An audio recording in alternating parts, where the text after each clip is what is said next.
Putri.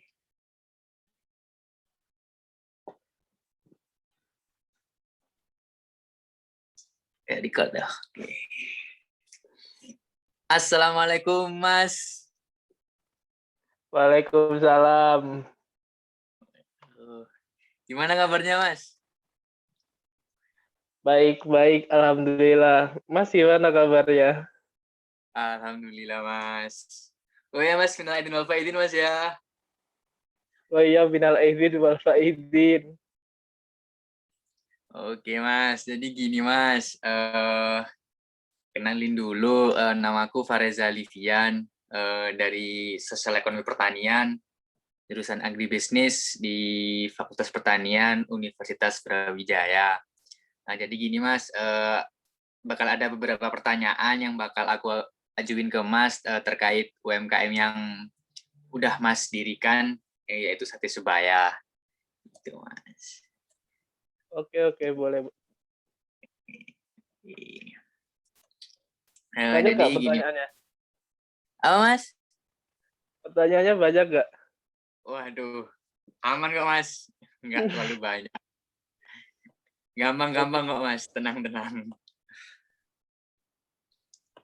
Oke Mas, langsung aja Mas ya ke pertanyaannya biar mempersingkat waktu juga. Oke, langsung aja. Jadi gini Mas, kan Mas Asma udah mendirikan Sate Sebaya. Nah, sebenarnya tujuan dari berdirinya Sate Sebaya sendiri itu apa sih Mas? Oke, jadi sebenarnya untuk tujuan awalnya kita ngebangun Sate Sebaya itu sebenarnya kita mikir kita tuh pengen kerja yang mau juga membuka lowongan pekerjaan buat yang lain, lapangan pekerjaan yang lain. Jadi kita nggak mau cuman kerja sendiri aja, cuman kita juga bisa menyerap orang-orang yang mau bekerja yang lain. Jadi sebenarnya mimpi awalnya itu tujuannya. Nah, untuk tujuan bisnisnya sendiri sebenarnya kita tuh pengen mengembangkan Sate Sebaya ini sampai punya beberapa cabang di Malang khususnya dan nanti tujuannya juga sampai ke Indonesia sih harapannya kita. Itu paling Amin. Mas. Oke, amin, amin. Tujuan yang mulia banget Mas ya, juga selain dapat duit Alhamdulillah. juga buka lapangan kerjaan buat orang lain. Iya. Terus strategi yang dibuat oleh Mas Asma sendiri buat mencapai tujuan tersebut itu apa sih Mas? Boleh di-share nggak? Jadi sebenarnya strateginya itu kita sebenarnya harus mikir dulu ya gimana bisnisnya supaya berjalan terus. Soalnya kalau nggak berjalan kan percuma kita menyerap pekerja dari orang-orang juga.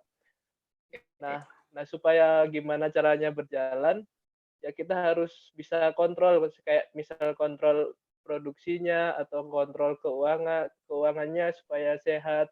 Terus juga gimana kita meraih konsumen supaya produknya bisa dilihat dan dibeli oleh masyarakat atau bisa dibeli secara terus-menerus. Jadi banyak sih yang harus diperhatiin ya, tapi terutama 3 itu sih, marketing, operasional, terus dari keuangan Oh, yang gitu. menurut kami penting. Terus gini juga Mas, kan di era-era modern gini sering nih kita promosi pakai media sosial atau yang lain-lain. Nah mungkin kalau dari Sate Sebaya sendiri, strategi lain yang bisa agar bisa dijangkau oleh masyarakat luas, terutama mahasiswa-mahasiswa itu gimana Mas? Iya bener sih kata Mas tadi, kalau sekarang tuh yang memang deket banget sama mahasiswa atau masyarakat secara umum sebenarnya dari media sosial ya marketingnya. Soalnya dari situ tuh, karena kan orang-orang sekarang kan eee, banyaknya sekarang melihat sosmed apalagi Instagram ya. Nah, pasti itu punya peluang khusus untuk marketing bisnis masuk ke sana karena saking sering banyaknya dilihat di situ. Jadi peluang untuk dilihat produknya atau brand awareness-nya nambah itu semakin besar kalau kita marketing di sosial media. Selebihnya paling bisa juga marketing untuk tambahnya kayak kita dari relasi, mungkin dari temen, kita mungkin bisa ngajak temen yang punya pengaruh besar mungkin atau punya circle teman yang banyak, kita bisa ajak, bisa ngajak, "Ayo nih promoin," gitu. Paling deket-deket gitu atau enggak dari mulut ke mulut. Misal juga dari mulut ke mulut itu paling jitu dan paling murah sih sebenarnya. Soalnya kita nggak perlu bayar, tapi, konsumen bisa datang sendiri dari pembicaraan konsumen sebelumnya yang pernah beli ke kita. Gitu sih Mas paling. Oke, oke. Iya, oke, oke. Mungkin pertanyaan selanjutnya nih Mas, Mas Asma sendiri di Satu Sebaya ini ada berapa orang ya yang kerja bareng Mas Asma? Terus gimana sih proses pembagian teamwork-nya gitu? Sebenarnya kita kerjanya itu, berlima ya, kita teman-teman SMA gitu, kita coba bangun.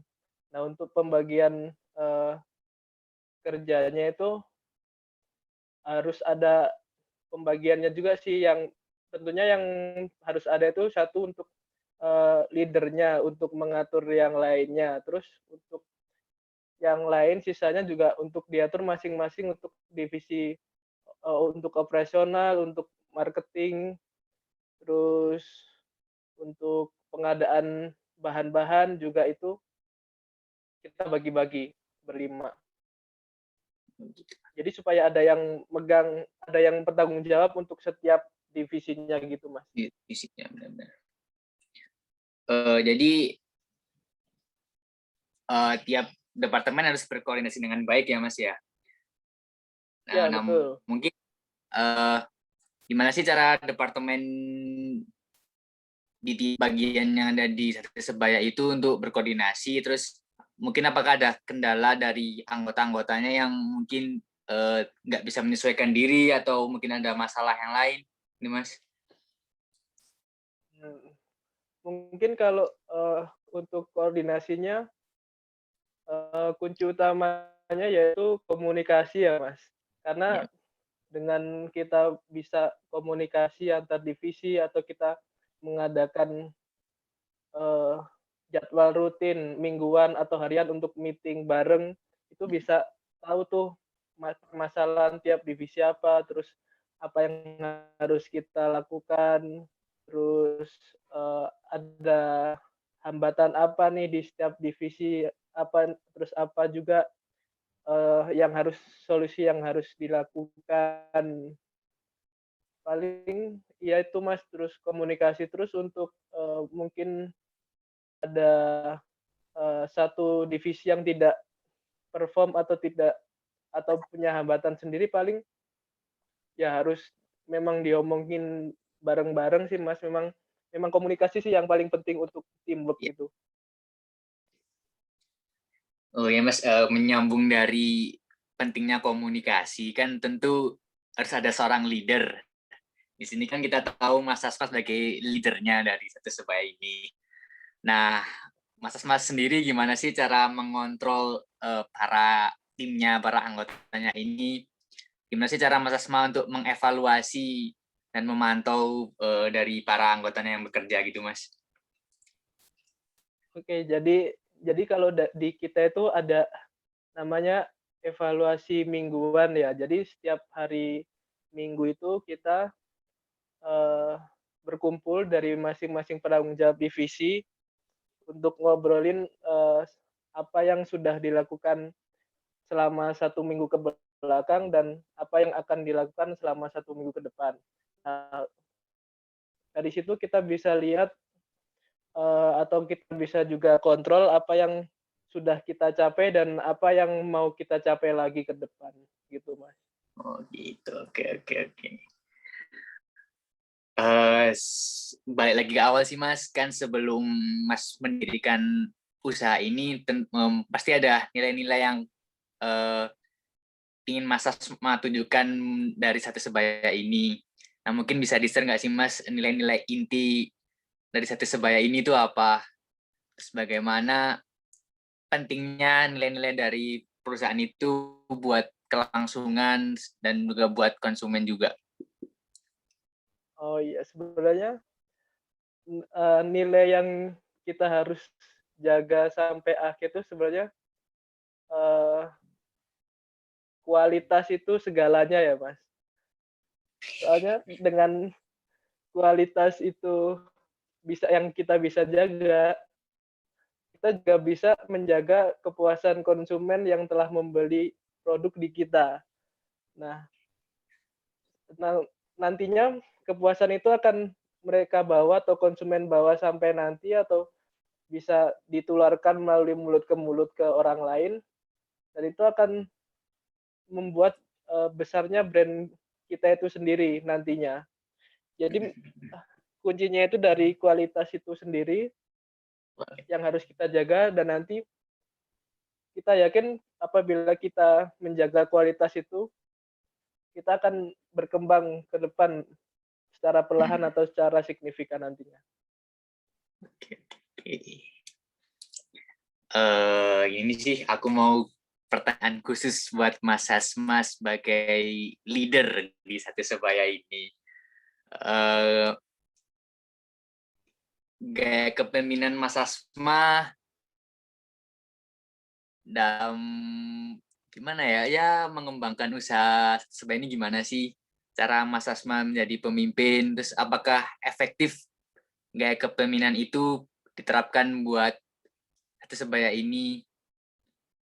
Mungkin bisa di-share. Oh, iya, iya, iya. Oke, kalau tentang, gaya kepemimpinan ya, dari saya sendiri, eee, saya memilih gaya kepemimpinan yang bottom up ya. Jadi saya lebih, melihat dulu nih, tiap penanggung jawab divisi, saya ajak ngobrol gitu, saya mau tahu nih, kendala apa sih di tiap divisi, terus, apa sih yang bisa dilakukan dari, tiap-tiap divisi penanggung jawab itu, supaya nantinya saya bisa mendapat informasi yang lebih valid di tiap divisinya atau di tiap tiap bagian. Nah, nantinya, setelah saya bisa dapat informasi itu, maka dari saya juga dapat, dari bawah juga bisa dapat, memberikan masukan mengenai apa yang harus mereka lakukan, terus, bagaimana cara meraihnya untuk mencapai mencari solusi yang dihadap mencari solusi dari permasalahan yang dihadapi. Jadi sebenarnya saya itu lebih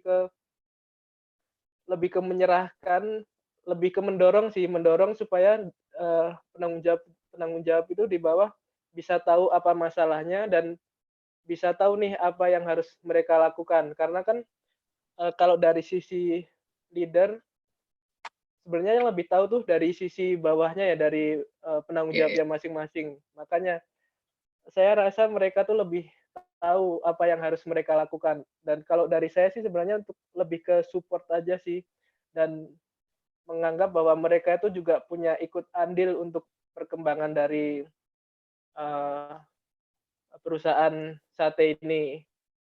Makanya Oke. dari penanggung jawab juga, jadi lebih enjoy sih ngerjainnya, jadi lebih kayak punya rasa memiliki gitu, nggak cuma dari leader-nya saja. Gitu paling, Mas. Dan sejauh ini juga alhamdulillah efektif kok, Mas. Oke, Alhamdulillah oke. ya. Oke Mas, tadi kan juga tujuan dari Sate Sebaya kan selain mendapatkan keuntungan juga bisa membuka lapangan pekerjaan nih bagi orang-orang sekitar. Nah, sebenarnya spesialisasi apa sih yang harus dimiliki ketika kita ini ingin bekerja di Sate Sebaya gitu, Mas?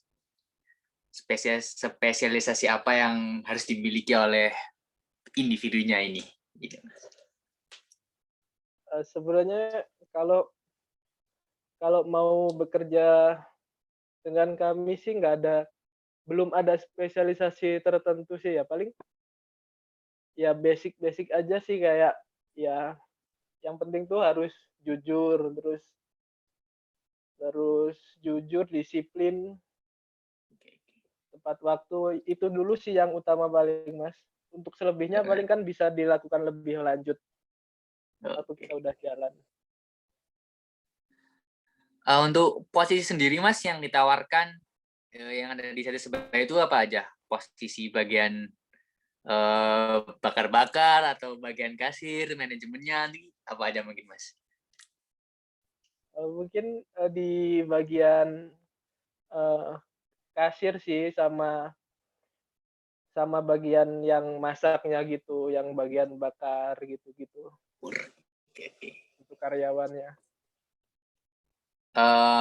Menurut Mas Asma mungkin ada kesenjangan nggak nih Mas, antara satu karyawan dengan karyawan lain sehingga mungkin nanti kalau ada kesenjangan itu bisa menyebabkan terganggunya proses produksi. Apakah mungkin ada di perusahaan Mas Asma, di UMKM Mas Asma? Kalau kesenjangan, belum ada sih, soalnya, skala kita juga masih kecil ya, mungkin itu masih masih belum ada untuk hal-hal seperti itu. Mungkin apabila skalanya lebih besar, mungkin mungkin nanti ya suatu saat pasti ada sih hal itu. Iya, Tapi iya. untuk saya ini belum ada. Oh, gitu. Jadi bisa dikatakan ya skill-skill karyawan yang bekerja di Mas Asma ini udah dikatakan ya cukup memenuhi standar dari perusahaannya sendiri gitu Mas ya? Iya gitu. Betul betul. Nah, terus gimana tuh Mas caranya Mas Asma memantau mungkin keterampilan yang dimiliki karyawan ini ataukah semakin hari semakin bertambah atau mungkin semakin hari semakin berkurang? Itu gimana Mas cara Mas Asma memantaunya dan menilainya? Eee, paling kalau mau menilai kinerjanya itu lebih dari kita lihatnya lebih eee, dari penjualan ya, dari jumlah penjualan per hari sampai per minggu atau per bulan gitu. Jadi mungkin kita lebih kontrol dari situnya, dari penjualannya, dan untuk, menambah motivasi dari pekerjanya atau karyawannya itu ya kita harus kayak nyediain insentif gitu sih ke karyawannya supaya mereka juga kerjanya lebih lebih total gitu, dan merasa kalau kan insentif itu keluarnya kalau penjualannya bagus ya. Nah, dia tuh pasti mengejar itu untuk dapat insentif. Jadi dia lebih kerja lebih giat supaya dapat insentif, lebih ke kita lebih ke kasih fasilitas supaya kerja keras mereka nggak sia-sia sih, Mas. Oke, oke. Gini Mas, menurut Mas Asma sendiri udah berapa persen sih Sate Sebaya ini mencapai target yang diinginkan Mas Asma itu? Kalau mencapai targetnya paling, eee, karena kita baru mulai ya, paling ya masih 10% karena kan kenapa 10%? Karena kan target kita sebenarnya jauh ke depan ya, dan kita sekarang masih baru mulai di tahap-tahap awal. Ya jadi mungkin 10% karena ya mimpi kita lebih jauh dari ini sih sebenarnya. Untuk selama proses selama ini itu apa sih Mas yang jadi kendala terbesar dari Sate Sebaya ini? Sebenarnya kendala terbesar itu lebih ke modal ya, karena itu kendala utama soalnya kami para pendiri ini kan, sebenarnya masih mahasiswa ya, belum bekerja tetap di suatu kerjaan gitu. Kita masih mahasiswa dan kita masih belum punya pemasukan sendiri nih di luar Sate Sebaya. Nah, dengan kesulitan modal itu kita jadi kesusahan untuk, mengembangkan bisnisnya lebih lanjut ke depan atau mau menambah karyawan juga agak kesulitan. Jadi ya kesulitan utama saat ini lebih ke modal sih untuk pengembangan. Mungkin Mas Asma ada harapan nih buat solusi lah, harapan dan solusi buat menanggulangi kendala-kendala yang dihadapi tadi. Untuk sebenarnya untuk harapannya ya semoga Sate Sebaya ini nantinya bisa berjalan sesuai yang kami mimpikan untuk bisa memperbanyak outlet-outlet di Amin, amin. Malang khususnya atau lebih luas di Indonesia mungkin. Terus kita juga bisa lebih banyak menyerap pekerja-pekerja. Terus ya kita punya rezeki lah atau modal untuk mengembangkan itu semua. Sih gitu. Oke Mas, baik. Mungkin cukup itu dulu pertanyaan-pertanyaan dari saya. Di sini saya juga berterima kasih atas waktunya yang udah Mas As memberikan. Saya juga mendoakan supaya UMKM yang dipimpin oleh Mas Asma ini Sate Sebaya bisa semakin sukses, terus Amin. juga target-target yang direncanakan juga tercapai gitu. Amin. Oke, kalau gitu makasih banyak ya, Mas. Terima kasih Mas. Wassalamualaikum warahmatullahi wabarakatuh. Makasih Mas. Waalaikumsalam warahmatullahi wabarakatuh. Oke, sama-sama.